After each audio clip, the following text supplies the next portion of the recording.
on va voir comment créer cet effet de désintégration qui reste assez populaire, là, effectivement, avec Photoshop.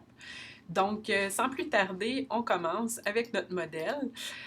Ici, il s'agit d'avoir avant tout une image qui serait détourée. Comme ça, ça va faciliter beaucoup le travail de transformation qu'on va effectuer. Donc, première des choses, j'ai ma photo originale que je ne toucherai pas, évidemment. Je vais vouloir la dupliquer. Donc, on connaît plusieurs méthodes. Ma préférée, commande J, qui va simplement créer une copie de mon calque ici dans mon panneau. Je pourrais l'appeler déformation à ce moment-là. Ça va faire ma base pour la suite.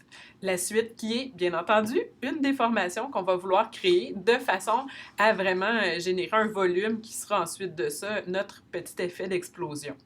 Donc, première des choses, je convertis cet élément-là en objet dynamique et je vais faire ma déformation par mode de fluidité, par le filtre de fluidité. Il y aurait d'autres manières valables, mais moi, c'est celle que je vais vous recommander pour cette méthode-là aujourd'hui. Ce qu'on veut finalement, c'est créer une zone là, qui va finalement venir exploser et puis qui va être modifiée, bien entendu, avec notre effet de désintégration. Donc, il ne faut pas hésiter vraiment à exagérer un peu, là, finalement, cet effet-là. Ça paraîtra pas tellement, même si c'est pas harmonieux, là, ce qu'on voit ici, même si j'ai des petits effets de pixelisation, je dirais, ça va pouvoir être pardonné là, par les différentes particules qui seront créées puis déformées. Par contre, une chose qui est relativement importante, c'est rester le plus près possible de la zone qu'on souhaite travailler.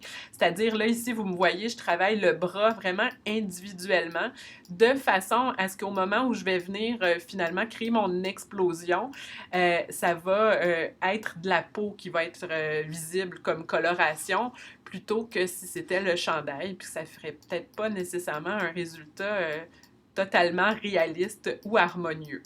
Donc, de toute manière, je travaille en objet dynamique, comme on le sait.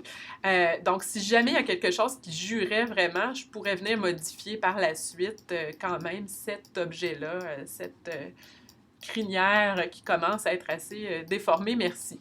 Donc, disons qu'on commence par ça, on fait OK. Et puis, effectivement, si je le masque, là, si je masque mon original, on voit très bien l'effet de déformation qui s'est créé. Suite des choses, ben, je vais me créer un masque de fusion pour faire mon effet de picotement. Donc, ici, je vais ajouter mon masque de fusion à mon calque de déformation.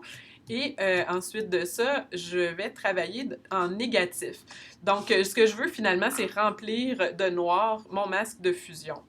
Il y a deux manières possibles. Je pourrais tout simplement prendre du noir comme ça, comme couleur de premier plan, puis faire un Alt effacé, Alt backspace là, pour faire un remplissage. Une autre méthode valable, commande I, qui fait la même chose, là, qui inverse finalement le blanc en noir. Et par la suite, ben, je me choisis une brosse. Ça, c'est vraiment une question de préférence, quel effet qu'on souhaite. Moi, j'aime bien les formes avec effets spéciaux qui sont disponibles directement dans Photoshop. Ça donne un bel effet de picoté. Et puis, pour tester ça, bien sûr, ce qu'on veut, c'est être en blanc pour venir crayonner en blanc dans notre masque de fusion noir. Et puis, ça va libérer l'information qu'on a générée avec la déformation. Donc, ça aide d'avoir une petite vue d'ensemble, bien entendu. Puis là, ben, ensuite de ça, c'est vraiment de se promener là, dans les différentes zones qu'on souhaite dégager pour faire notre effet d'explosion. Ici, on le voit là, un peu plus, si je zoome là, dans le chandail, c'est peut-être pas ce qu'il y a de plus heureux là, comme résultat. Il faudrait peut-être que je vienne modifier ça après dans mon filtre de fluidité.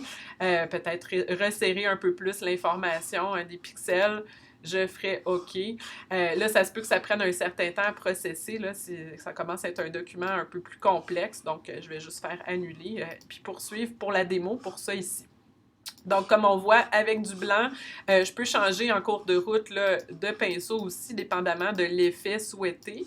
Je peux essayer même d'ajouter des effets de trame si c'est ce que je souhaite, un effet un peu plus pointillé, là, comme on peut voir.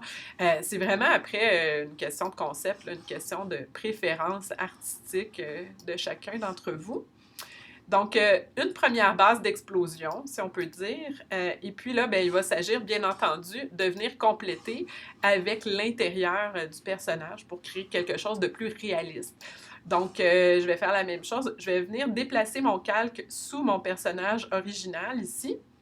Et mon personnage ici, mon image originale, je vais la convertir en objet dynamique de manière à conserver mon masque de fusion, de détourage. On ne sait jamais, je pourrais en avoir besoin. Donc, convertir en objet dynamique ici.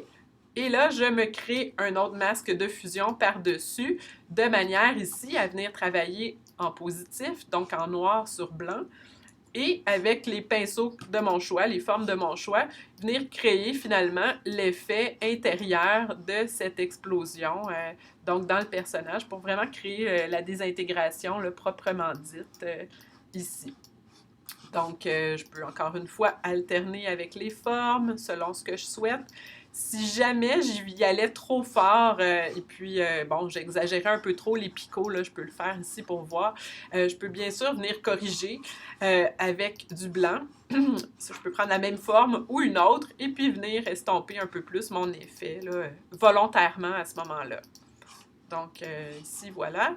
Je peux venir corriger encore une fois à tout moment vu que je travaille en mode masque de fusion, si jamais il y a des endroits que je souhaite accentuer, modifier, etc. Mais grosso modo, c'est exactement cette technique-là là, pour faire l'effet d'explosion. Comme on peut voir ici, là, c'est pas parfait. J'aurais quand même un peu de travail de retouche à venir faire, comme on a vu tantôt avec la fluidité, mais sinon, ça pourrait aussi être déjà juste avec les brosses, peut-être venir estomper davantage cette région-là, puis ça pourrait rester quelque chose de très acceptable visuellement, selon ce qu'on souhaite faire avec notre visuel. Donc, après, c'est vraiment à tester avec différentes formes. Comme on peut voir ici, avec une autre forme que je m'étais créée, on peut faire des effets géométriques. Vraiment, la limite, là, c'est votre imagination pour la suite de l'application de cette technique-là. Donc, bonne suite de travail à tous. Merci. Au revoir.